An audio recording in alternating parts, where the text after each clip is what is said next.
아니, 방이 나갔으면 내려야 될 거 아닙니까? 안녕하세요, 안 선생입니다. 이번 영상에서는 내가 살고 싶은 곳에 있는 원룸 매물들을 대략적으로 살펴보겠습니다. 예전에 제가 처음 자취를 하기 위해서 원룸을 구할 때 가지고 있는 돈이 300만 원밖에 없어서 제가 고를 수 있는 방이 좀 제한적이었는데요. 너무 마음에 드는 방이 있어서 전화를 해서 방을 보여달라고 했습니다. 그랬더니 그 방은 이미 나갔다고 하더라고요. 그래가지고 또 마음에 드는 방을 찾아서 다른 중개업소에 전화를 해봤는데 거기서도 또 방이 나갔다고 하는 겁니다. 아니, 방이 나갔으면 내려야 될 거 아닙니까? 또 한 번은 직접 중개업소 직원분이랑 방을 보러 간 적이 있었는데 제가 원하던 방이 있긴 했는데 방을 볼 때 그곳에서 이제 보증금이 한 200만 원 정도 올라갔고요. 월세가 5만 원 정도가 올라갔습니다. 그 온라인에 기입했던 그 금액들은 잘못 기입했다고 하더라고요. 그래서 제가 돈이 한정적인데 어떻게 그것을 계약을 합니까? 못하고 다른 방을 봤는데 또 한 번은 중개사분이랑 집을 보러 가기 위해서 차를 타고 이동을 하고 있었는데 제가 이제 보려고 했던 방들이 없어서 좀 의아해하니까 중개업소 그 직원분께서 말씀을 하시더라고요. 다방이나 직방 같은 데는 진짜 매물들도 있지만 허위 매물들도 꽤 많다. 그렇게 하지 않으면 손님한테 전화가 오지 않는다고 하더라고요. 경쟁이 너무나 치열해서 그렇게 할 수밖에 없다는 거였습니다. 허허허허허. 그래서 이해는 하는데 약간 기분이 좋지는 않았습니다. 자, 허위 매물이라는 것은 원룸의 위치나 가격, 그리고 내부 상태, 그리고 구조 이런 것들을 실제와 다르게 기입을 해서 온라인상에 띄워놓는 것을 말하는데요. 이제 다방, 직방, 그리고 피터팬 같은 온라인들을 통해서 집을 볼 때에는 신빙성이 떨어지는 정보들이 많기 때문에 주의해서 보셔야 하고 대략적으로만 파악을 해야 합니다. 원룸들 같은 경우는 이제 매물도 굉장히 많고 그리고 임차인이 들어왔다 나가는 그런 회전이 굉장히 빠르기 때문에 중개업소에서도 그 많은 매물들을 촬영을 하고 업로드하는 일이 굉장히 손이 많이 가고 힘들기 때문에 깔끔하고 보기 좋은 매물들만 일단 업로드를 해놓고 그리고 전화가 오게끔 해서 그렇게 손님을 잡으면 이제 다른 방을 보여주는 식으로 해서 영업을 하게 됩니다. 모든 중개업소가 그런 것은 아니고 일부 그렇게 영업을 하는 곳들도 있습니다. 업소들끼리 경쟁을 치열하게 하다 보니까 이제 그런 일들이 좀 생기는 거고요. 온라인으로 이제 좀 구경을 좀 디테일하게 하신 분들은 좀 실망하실 수가 있죠. 저 또한 이제 그런 경험들을 많이 해봐서 이제 세세하게는 보지 않고 대략적인 수준을 파악하는 정도로만 보고 있습니다. 실제로 가서 또 바뀌는 부분들이 많다 보니까 대략적으로만 파악을 합니다. 주의할 것은 신빙성 있는 매물들도 있지만 아닌 물건들도 있다는 것을 알고 대략적인 시세와 원룸의 내부 정도만 파악을 하시는 것이 좋고 실제로 가서 집을 고르는 것이 좋습니다. 직접 발품을 팔 때 이제 오프라인에서 집 구경을 할 때에는 체크리스트가 필요한데 제가 뒤에 영상에서 디테일하게 다뤄드릴 테니까 지금과 같이 온라인을 통해서 손품을 팔 때에는 대략적인 것들만 확인하면 되기 때문에 가벼운 마음으로 보시면 됩니다. 먼저 살펴볼 것은 다음 4가지인데요. 원룸의 기본 정보들입니다. 첫 번째로 위치입니다. 원룸이 어디에 위치해 있는지가 사실 가장 중요하죠. 내가 엄한 위치에 원룸을 잡다 보면 주변에 있는 편의시설들을 이용하기가 어렵기 때문에 위치가 가장 중요하고 두 번째가 임대료입니다. 보증금과 월세를 봐야 되는데 이것 또한 약간 실제와는 차이가 있을 수 있으니까 대략적인 그 동네 시세들을 알고 계시면 되고요. 그리고 세 번째는 기본 관리비가 어느 정도 수준인지 파악을 하시면 되는데 대부분의 원룸은 3에서 5만 원 정도라고 보시면 되고 오피스텔은 한 7에서 10만 원 정도 잡으시면 됩니다. 그리고 네 번째로 볼 게 이제 여성분들 같은 경우는 보안이 굉장히 중요한데 자신이 보안을 좀 많이 신경 쓴다 하시면 오피스텔로 가시는 게 좋고요. 오피스텔이 이제 경비실도 있고 보안이 잘 되긴 하는데 비용이 좀 비싸다는 단점이 있고요. 그리고 요즘 새로 지어진 원룸들 같은 경우는 공용 현관이 이제 잘 비밀번호로 잠겨 있기 때문에 대로변 근처에 있는 그런 원룸들도 고려해 보시면 좋을 것 같습니다. 그리고 추가적으로 살펴볼 것들이 있는데 직접 집을 볼 때 세세하게 확인을 할 거니까 가벼운 마음으로 보시면 됩니다. 자, 원룸 내부 정보들이고요. 원룸 내에 어떤 옵션들이 있는지 사실 옵션 같은 경우는 내가 실제로 생활을 할 때 필수적으로 필요한 것들이 있는데 이런 게 풀 옵션인지 아니면 부분 옵션인지 그 옵션들에 해당하는 게 어떤 것들인지를 확인을 할 필요가 있고요. 두 번째는 이제 집이 좀 깔끔한지 웬만해서는 요즘 다 깔끔하긴 한데 비용에 따라 좀 차이가 있을 수 있겠죠. 그 다음은 넓이를 보는 건데 뭐 원룸 아니면 1.5룸 원룸 4평 5평, 뭐 7평, 9평 이런 식으로 넓이를 살짝 봐주실 필요가 있고, 그 다음에 창문을 통해서 채광이 들어오는지 아니면 채광이 없는 집인지.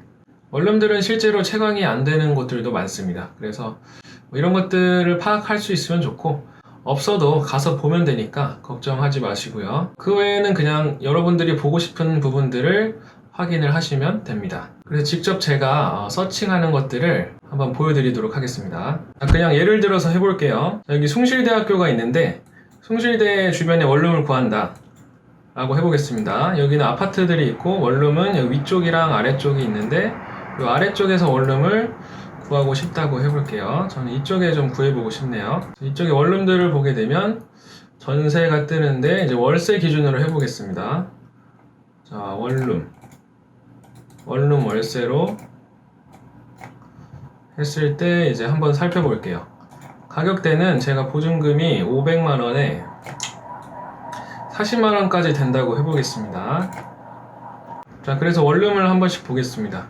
자, 500에 38만원짜리. 자, 확인 매물이라고 뜨는데 한번 볼게요. 자, 방주인과 공인중개사가 거래 정보를 확인한 매물입니다. 이거는 허위 매물이 아닐 가능성이 높죠. 아닌지는 모르겠습니다. 위치나 그런 것들이 괜찮은 건지는 가서 봐야 돼요.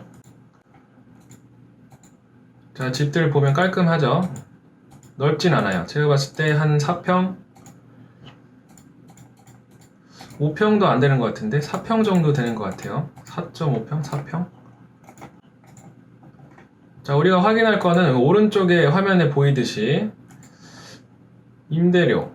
자, 우리가 확인할 거는 첫 번째로 임대료. 위치는 바로 역 옆에 있었습니다. 자, 이 물건 같은 경우는 1번 출구 바로 앞에 있죠. 1번 출구 바로 앞. 임대료가 500에 38만원. 기본 관리비가 5만원인데 여기 이런 것들이 포함된대요. 수도세, 청소비, 유선 TV. 이게 인터넷 TV고요. 이게 인터넷 유선 TV. 여기 인터넷 TV인지 그냥 아름방송 같은 TV인지는 확인을 해야 됩니다. 기본 관리비 5만원.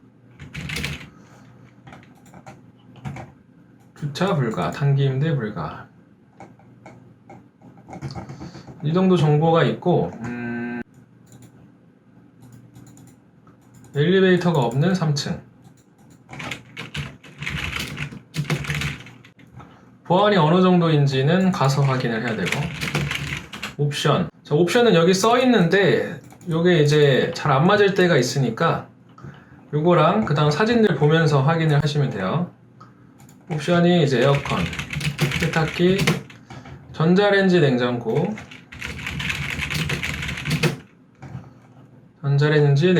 그 다음에 옷장,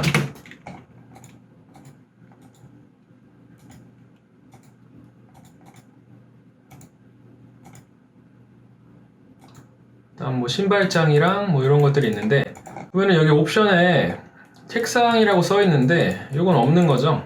책상이 없어요. 책상을 내가 들어가서 사야 됩니다. 책상이 없고, 신발장 있고, 도어락 인덕션은 뭐 원래 다 있죠. 넓이가 제가 봤을 때 이건 5평이 안 될 것 같아요. 한 4평 정도. 이 사진상으로는 더 넓게 나와요. 사진상으로는 이 원룸이 더 크게 보여지기 때문에 실제로 가면 더 작단 말이죠. 그래서 여기 보시면 전용 면적과 공급 면적이 있는데, 공급 면적은 우리가 살아갈 때 크게 와닿지 않는 부분이기 때문에 공급 면적을 볼 필요는 없고 전용 면적이 몇 평인지 보시면 되는데, 원룸들은 보통 5평이에요. 5평인데 5평을 기준으로 하는데 여기는 한 4평 정도 되는 것 같습니다. 창문이 있어요. 자, 창문 같은 경우는 여기 크게 하나 있죠. 이 정도면 양호합니다. 채광이 들어오는지 아닌지는 가서 확인을 하셔야 되는데, 채광을 뭐 중요하게 생각하시는 분들도 있고 아닌 분들도 있습니다. 이 원룸을 보면 전체적인 느낌들은 괜찮고 비용도 부담되지 않네요. 자, 그 다음은 직방을 통해서도 한번 보겠습니다. 직방을 보면은 원룸을 체크를 해주시고, 보증금은 500만원 이하, 월세는 40만원 이하.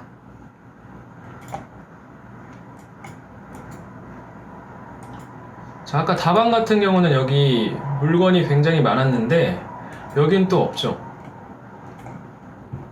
참 신기하게도 여기는 없습니다. 어떤 게 잘못된 걸까요? 자, 있는 곳으로 찾아서 가보겠습니다. 자, 이쪽에.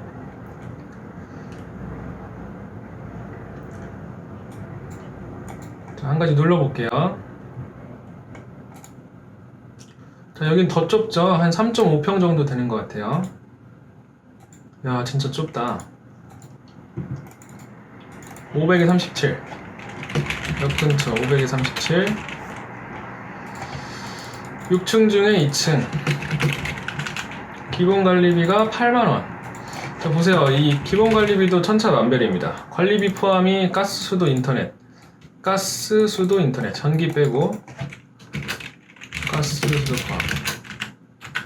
전기 따로. 보안이 어느 정도인지는 잘 모르겠고, 크기가 5.5평이라고 되어 있는데, 이거는 5.5평이 안 됩니다. 이건 안 되고, 좀 작은 물건이에요. 자, 옵션이 에어컨, 냉장고, 세탁기, 인덕션. 책상이 있는데 조그마한 책상이죠. 그 다음 책장이 있는데, 책장이 여기 있네요. 옷장. 옷장이 어딨죠? 옷장은 보이지가 않는데. 옷장은 없어요. 그러니까 이거 잘못 기입된 거죠?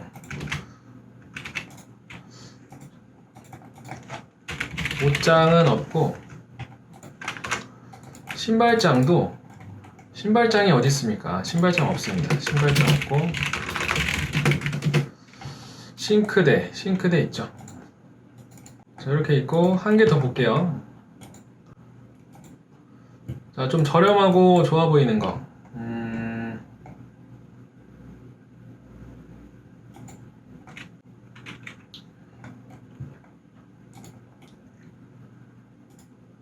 자, 500에 35만원. 자, 방금 봤던 물건이죠? 어떻게 이렇게 같은 집을 가격을 따로 이렇게 내놓을 수가 있을까요? 자, 방금 봤던 물건인데 500에 37만원이었는데 여기는 35만원이고 관리비는 똑같고, 여기도 옷장이 없는데 어떻게 옷장이 있다고 이렇게 써놨죠?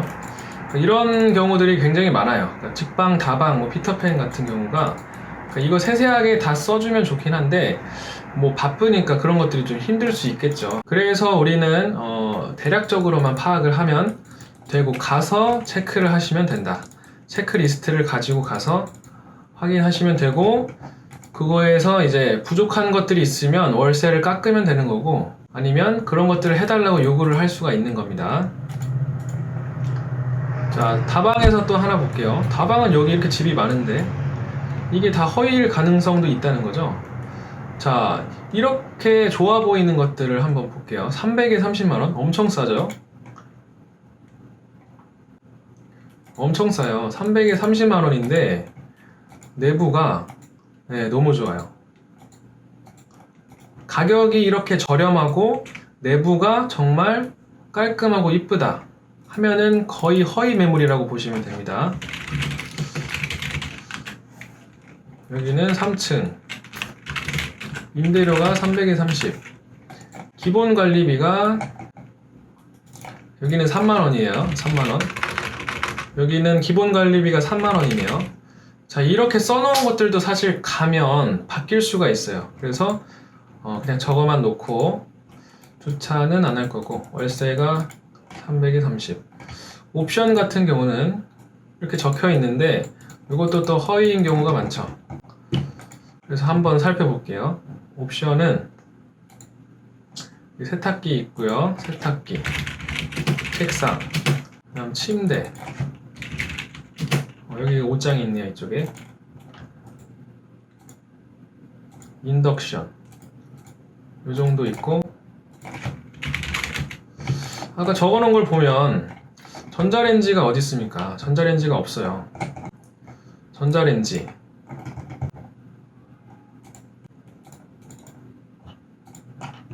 에어컨은 여기 있죠.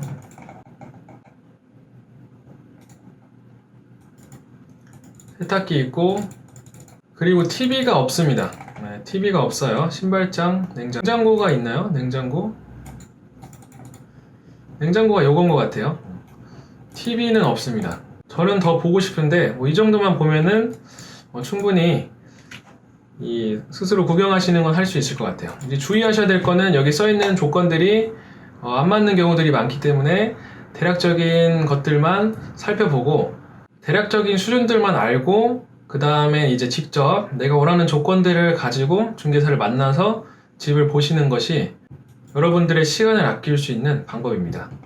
자, 이상으로 원룸을 집에서 온라인을 통해서 손품 파는 방법을 알아보았고요. 다음번에는 중개사와 전화를 해서 내가 원하는 조건의 방이 있는지를 살펴보고 약속 잡는 방법을 알려드리도록 하겠습니다. 감사합니다.